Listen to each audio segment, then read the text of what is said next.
So today, we're going to travel to rural Bengal to meet this young woman, Subha. Okay. And her story it's actually taken from just a small part of a much larger story. Uh-huh. But it's really beautiful and also very sad at the same time. Oh. And, Suha can't speak, but the author writes about her in such a vivid way, you really feel like you understand her deeply.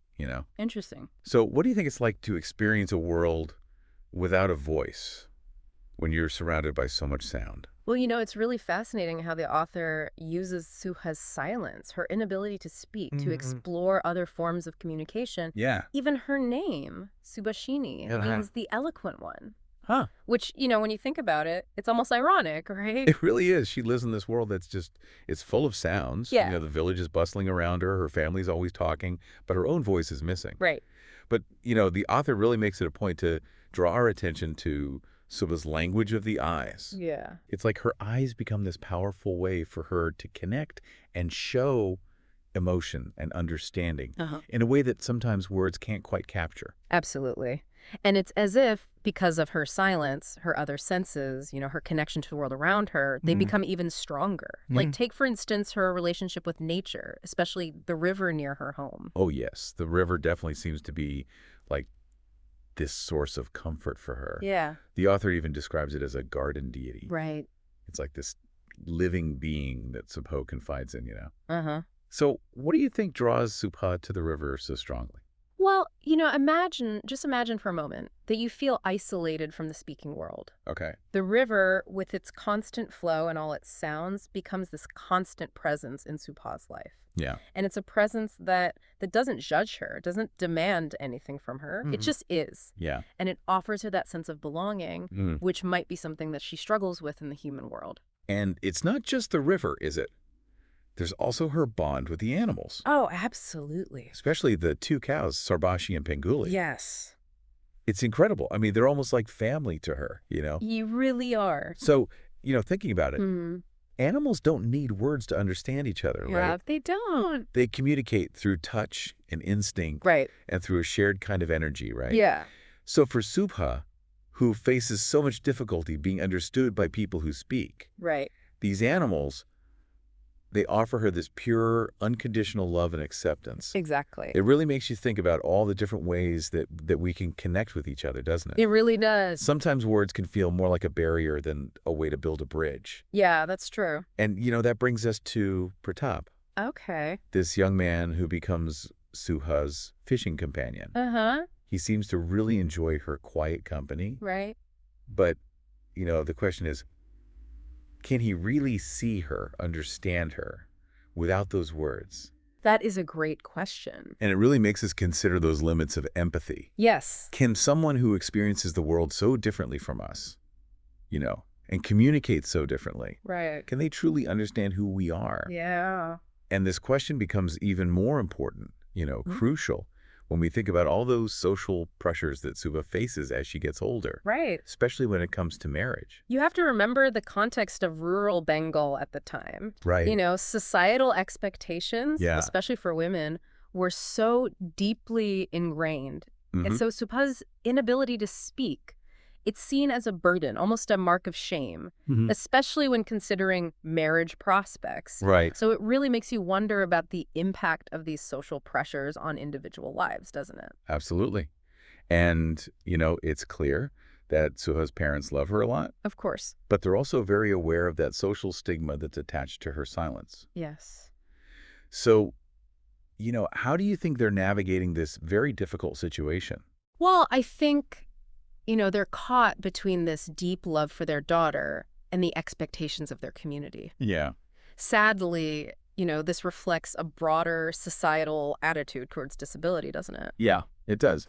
Even in a world that's full of voices, so many voices, some are often ignored or dismissed. And the pressure on Subha, it intensifies when her family decides to move to Calcutta. Right. This bustling city. There's such a huge contrast to her quiet village life. It is. Can you imagine the emotional turmoil of being uprooted from everything familiar? Yeah. Surrounded by strangers who can't understand you? Right. and not being able to express your own feelings about it all. It's a classic, fish out of water story. Yeah. But it has this, added layer of poignancy because of Subha's silence. Yeah. She already felt isolated before. Right. And now she's in this environment where that isolation is amplified so much. Right. The author describes her as being completely lost, like adrift in this sea of speech. But none of it has any meaning for her. And amidst all of this, there's this really heartbreaking image of Subha weeping, but silently. It's such a powerful representation of, all the turmoil she's feeling inside, isn't it? Yes, it is. What do you think her tears are telling us about what she's going through? Those voiceless tears, I think, speak volumes about how deep her sorrow is and that feeling of being so displaced, Yeah. And it reminds us that so many people carry these burdens and sorrows that they can't articulate. Yeah. They remain invisible to everyone around them. Right. And I think Subha's tears are a plea. They're like a silent cry for understanding. It really makes you realize how important it is to, to pay attention. Yeah. To look beyond the surface and to try to see the struggles that people might be going through, even if they can't put it into words. Right. Yes. Empathy, it's not just about understanding the words. It's about, really sensing those unspoken emotions. Yeah. Those needs that connect us all as human beings. Absolutely. And sometimes those unspoken emotions, those are the ones that are the most profound. That's true. Like when Subha has to say goodbye to her cows before leaving for Calcutta. Right. She can't say the words. Uh-huh. But you see it in her actions, her tears. They speak volumes, You do.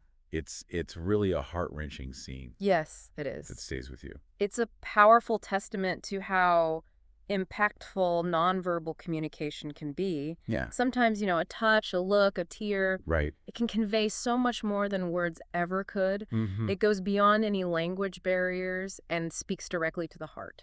And as we move forward with Subha's story, yes, her silence takes on this new dimension, wouldn't you say? I think so, yes. It's not just this absence of words. Right. It starts to feel like a form of resistance, a way of holding on to her own identity in a world that's constantly trying to define her by what she lacks. I think that's a very insightful observation. Yeah. Subha's silence does start to feel more deliberate. Yeah. Like a way of rejecting those labels and expectations that society is trying to impose on her. It's her way of saying, I am here, I exist, even if you can't hear my voice. Exactly. And that brings us to, a really big moment in Subha's story. Yeah. Her marriage. Yes, her marriage. And we have to remember, this is an arranged marriage. Of course. Which was very common in India at the time. Yeah, absolutely. And, in this context, Subha's silence, it becomes this huge obstacle. Yes. A source of shame for her family. That's right. So her parents, they're desperate to secure a future for her and uphold their social standing, So they take a chance. Yeah. They travel to Calcutta hoping to find her a suitable husband. Right. It's a huge gamble. It is. They're basically putting Subha's fate in the hands of complete strangers, praying that someone will look past her inability to speak and see her worth. Yeah. And that's where things take a turn because we're introduced to this prospective bridegroom. Okay. And his approach to marriage is, well, it's pretty transactional. It is? He's described as this great man. Yeah. But he inspects Subha almost as if she's, I don't know, some kind of commodity. Right. He focuses on her physical appearance. Right. Even notes her tears as a sign of a tender heart. Yes. It's really unsettling. It's very unsettling. Yeah. It highlights this, dehumanizing aspect of arranged marriages when societal pressures override individual needs and emotions. Right. And it raises questions about agency and choice. Yeah. Especially for women back then. And for Subha, her silence, yes, it becomes this strange factor in the whole equation. It does. It makes things both complicated yes. and ironically kind of simple. Uh-huh. It's complicated because her silence makes her an unconventional bride. Right. Which could be embarrassing for the groom's family. Yeah. But then it's also simple because she's voiceless, right? Yes. She can't express her own desires. Right. Or object to this whole arrangement. Right. So it's a double-edged sword, wouldn't you say? Absolutely. The double-edged sword. So the marriage happens. Okay. And Subha is taken away from everything she knows. Yeah. Once again, uprooted. Right. And put into this completely new environment. Yes. So what do you think is waiting for her in this next chapter of her life? Well, this time the stakes are even higher. She's not just adapting to a new city. She's entering into a relationship. Yeah. That's supposed to be built on communication and understanding. Right. But for Subha, it's all shrouded in this silence. Yeah. And it sets up a really interesting exploration. How will she navigate these uncharted waters? Yeah. How will she find her own way to connect in this world that seems determined to silence her? It makes you wonder, will she finally find a way to make her voice heard? It really does. It's really striking, how Subha's experiences in her marriage, right, even though her situation is so unique, they still touch on those challenges that many of us face in our own relationships. That's so true. Yeah. Her story, it feels so relatable, even though, she can't speak. Right. It makes you think about how often we feel unheard. Yeah. Or misunderstood in our own relationships, even when we can use words, Imagine those times when, you want to express something so badly, but the words they get all tangled up inside. It's as if the author is using Subha's literal silence, as this metaphor for all the silences that exist in every human relationship. It's like those things that are left unsaid. Right.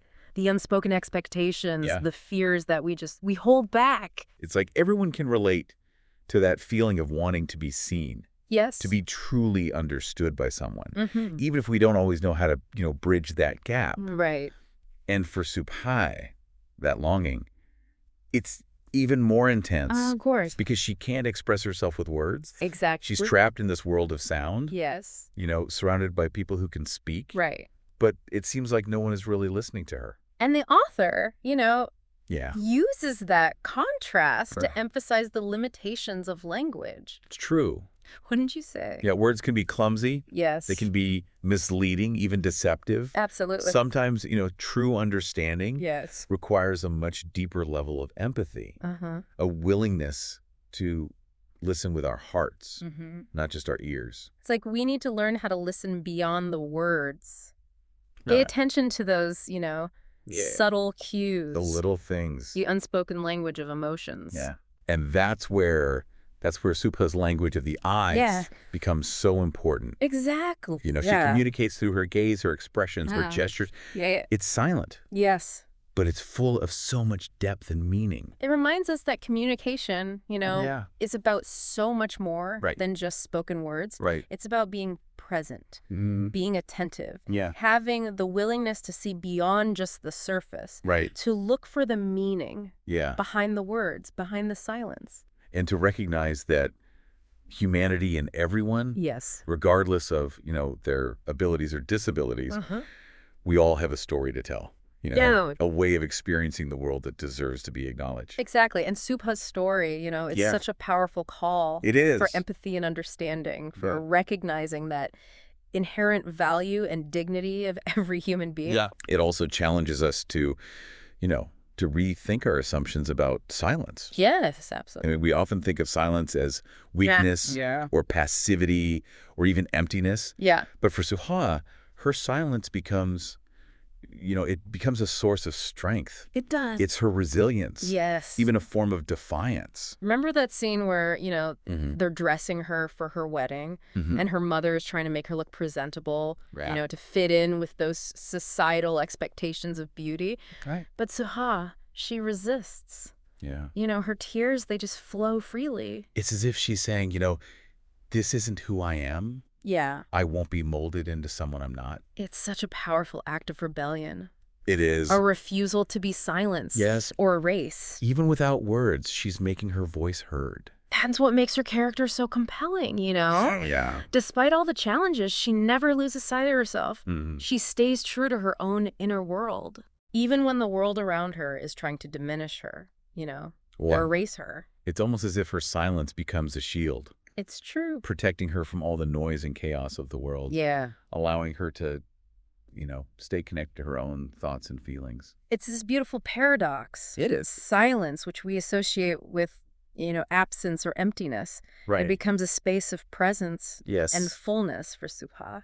It makes you realize that silence can be this incredibly potent force. Absolutely. Space for reflection, for contemplation. Yeah. Even resistance. It's in those quiet spaces, that we often find our truest selves.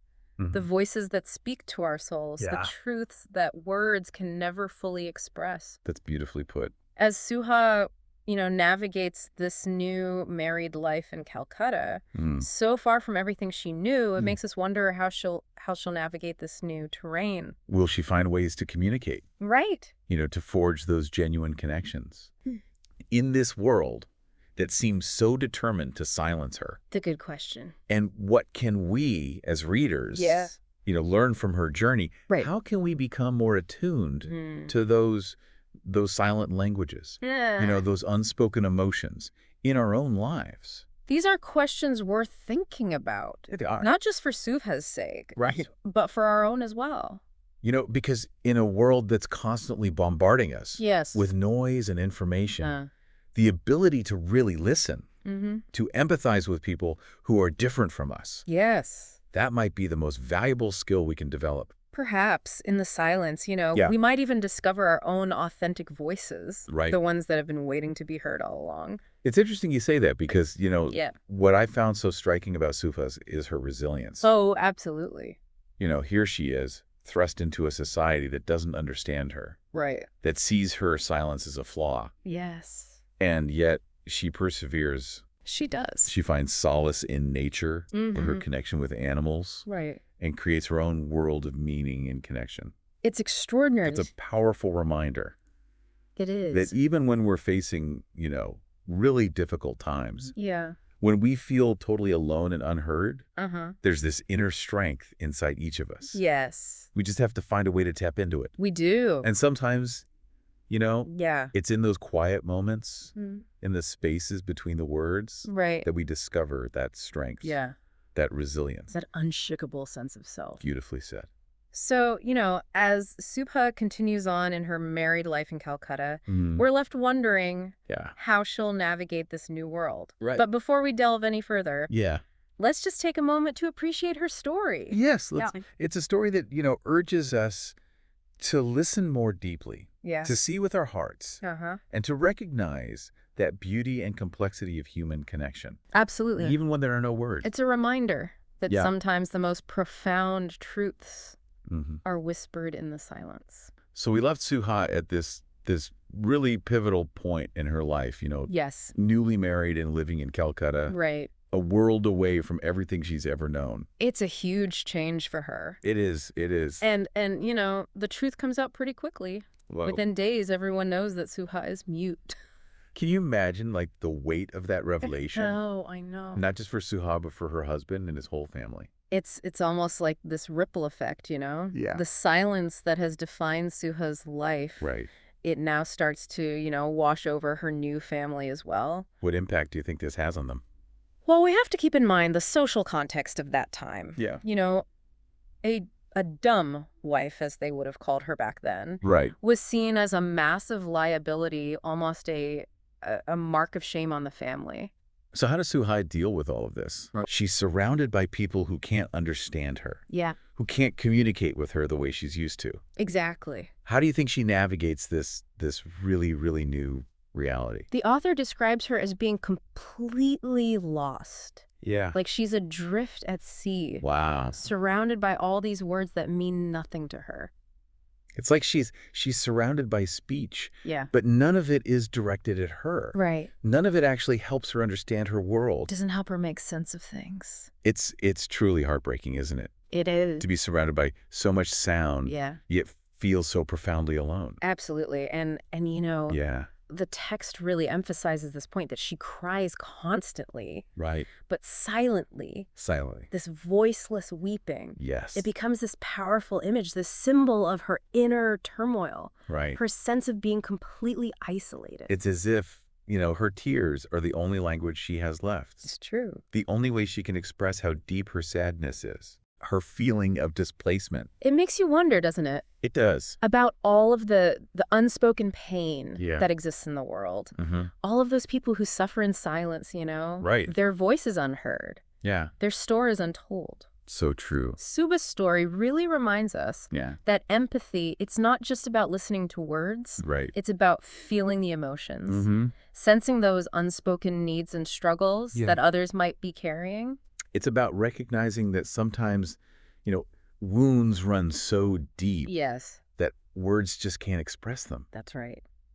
So what happens to Subha? Yeah. Does she find any comfort in this new life? Right. Does she find any connection? Unfortunately, the excerpt ends there.